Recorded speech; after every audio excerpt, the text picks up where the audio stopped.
Doing the importance of standards in construction of networks. So network standards are defined as the rules for data communication, and standards help for creating and maintaining open markets.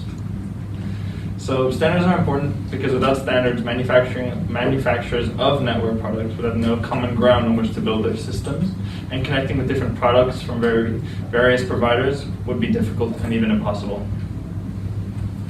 So commonly used standards for each layer are application layer, HTTP, transport layer, TCP, network layer, IP, data link layer, Ethernet, and physical layer, RS-232C, which stands for cable.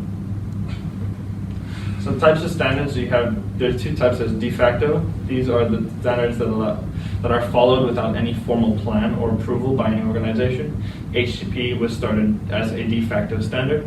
And de jure, these standards are one which have been adopted through legislation by an official recognized standard organization. Most of the communication standards are used today. And then these are just some standard organizations that will help with the jure and decide.